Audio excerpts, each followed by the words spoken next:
I was reading an article the other day, just pondering on life, thinking about things, and did you know that 40 to 50% of couples today are divorced? According to CDC.gov and APA.org, 40 to 50%. Now, I personally come from a divorced family.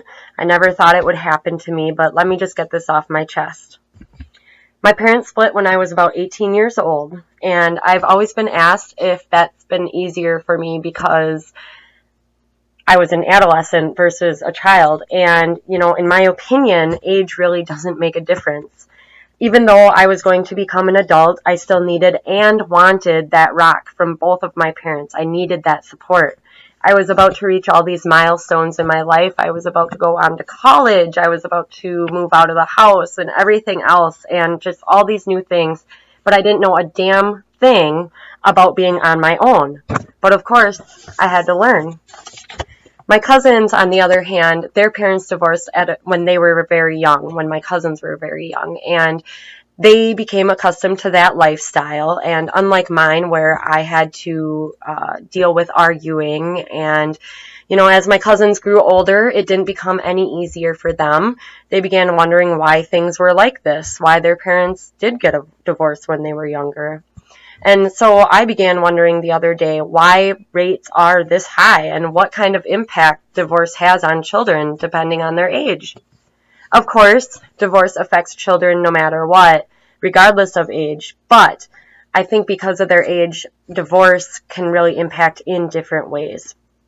Let me cover some facts with you real quick. I know, boring facts, but just bear with me. It's actually quite interesting.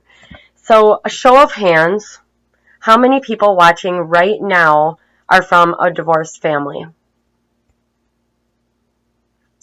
I'm thinking I have your attention. An author of Long-Term Effects of Divorce on Children, her name is Judith Wallerstein. She states that children can suffer from divorce in a long run, and effects may surface even years later. For example, if your father is absent most of your life, a study in 2004 states that children can develop child conduct disorder, antisocial personality disorder, and attention deficit hyperactivity disorder. Another book, For Better or for Worse, Divorce Reconsidered, states that divorce rate amongst children of divorce are almost twice as high because those children may have lower commitment and relationship skills. My argument, on the other hand, even though I'm not a psychologist, I am a child or adolescent of divorce. My life goal is to settle down and start a family. And unless I have underlying issues that I don't know about, I hope that I learned what not to do when looking for a life partner. A study in 2003 by Mayer states that adolescent children of divorce are more likely to have sex at a younger age or have children at a young age. Depression and anxiety, another big concern. A study by American Sociology Review states that anxiety can be an outcome, and that only makes sense because it's a huge concern. The children worry whether things are going to work out for them or not. They saw failure, so they might have to live with failure.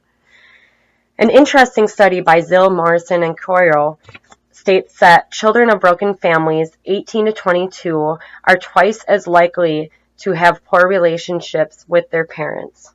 They can display emotional distress or problem behavior. And Zill found that these effects are still evident 12 to 22 years after the breakup. Let me backtrack a little bit. I recall when my parents got divorced, my mother was the initiator, and she explained to me after the fact that she wanted to wait until after I graduated. She didn't want to disrupt my last year of high school, but something triggered her to initiate the divorce before I graduated, and all I can remember is a big argument we had over Christmas tree lights. Of anything, we argued over Christmas tree lights, and the next evening, she was gone and packed her suitcase, so you can imagine how confused I was, and I thought that I was the trigger that made her leave, so I beat myself up for the longest time. What can you take from this? Well, many parents feel it's important to stay together for the sake of the children, but as an adolescent of divorce, guess what? I disagree. I don't think that parents should fake their happiness. The only message that it gives a child is to please others before pleasing themselves. And this is not based off a study. This is just based off my own experience. So this is my own opinion. My next point, never use your child as a messenger. A study in 2003 from Chris Manning says that a teen will use this to his or her advantage. I look at it a little differently. I think everyone's situation is different, and I would advise parents to never try to get information about the other parent through their child because it puts the child in an uncomfortable position while trying to please both parents. On another note, a Wallerstein study demonstrates many children or adolescents feel more abandonment when the parent tries to rebuild their own lives by remarrying. Although the child wants the parent to be happy, of course, divorce really sticks with them, and now they have to try to gain that attention from their parents again. A very important takeaway from all of this, and I really want you to challenge yourself today and focus on this information that I give you when you leave. A licensed counselor or therapist, his name is Stephen Earle, he wrote this, and I quote, "Children and adult children have the attitude that their parents should be able to work through and solve any issue. Parents who have given the child life are perceived by the child as very competent people with supernatural abilities to meet the needs of the children. No problem should be too great for their parents to handle. For a child, divorce shatters their basic safety and belief concerning the parents' abilities to care for them and to make decisions that truly consider their well-being. Children have the strong belief that there is only one right family relationship, and that is mom and dad being together. Any other relationship configuration presents a conflict or betrayal of their basic understanding of life. In divorce, children tend to resent both the custodial and absent parent. Now let me ask you, does the age of the child or adolescent matter in divorce?